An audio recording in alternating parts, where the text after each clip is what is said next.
recognized. Mr. Speaker, it appears that the bipartisan good feeling of the last few weeks are gone.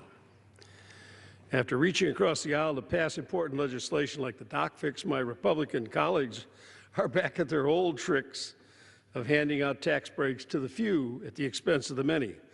Today's vote to repeal the estate tax is just the Republicans' last attempt to tilt the U.S. tax code in favor of the ultra-wealthy campaign donors. This week's target is the estate tax, a tax I would mention that was dreamed up by and championed by Teddy Roosevelt, the same guy the Republicans like to hold up as one of the greatest the party ever produced. Their crusade to help the rich has gone too far. This proposed repeal of the estate tax is nothing more than a massive, unfunded tax break for a small sliver of the Americans' wealthiest families. And as is usually the case with Republican tax policies, this repeal would do nothing to help hard-working middle-class families. In Nebraska, 52 households would benefit, while there are 202,000 people living in poverty. The fact of the matter is the estate tax is only paid for by about 5,400 families, or the top 0.2% of estates in the country. Estates worth less than $5.4 million pay nothing. And what is the cost of providing a tax break to the top 5,000 families?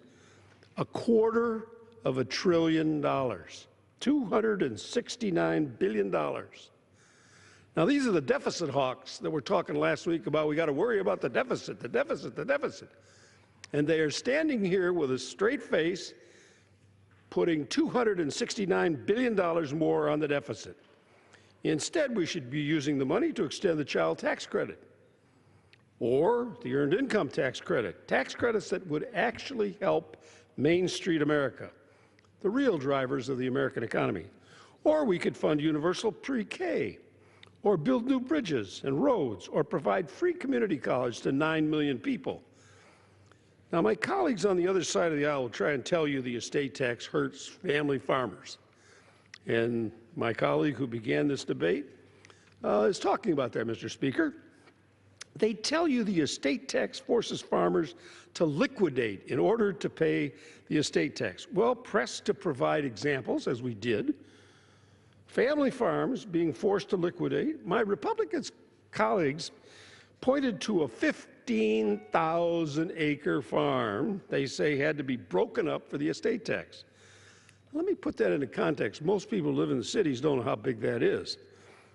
That's 15,000 acres is the equivalent of 23.5 square miles. That's a 5-by-5 square mile farm. That's more than the island of Manhattan. Manhattan isn't that big, and which is a home to 1.6 million people.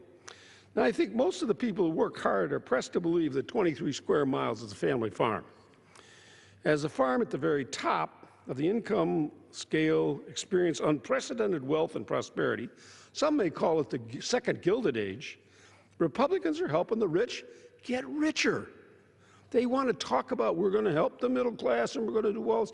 And what are they doing? Shoveling $250 billion out the door to the richest.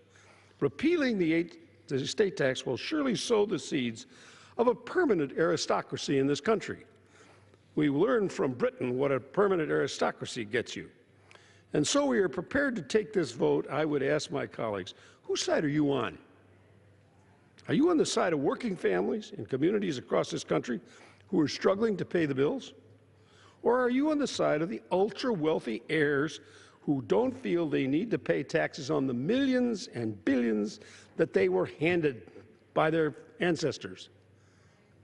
Wealth that has never been taxed. That land, the accumulation of a wealth in it, has never been taxed.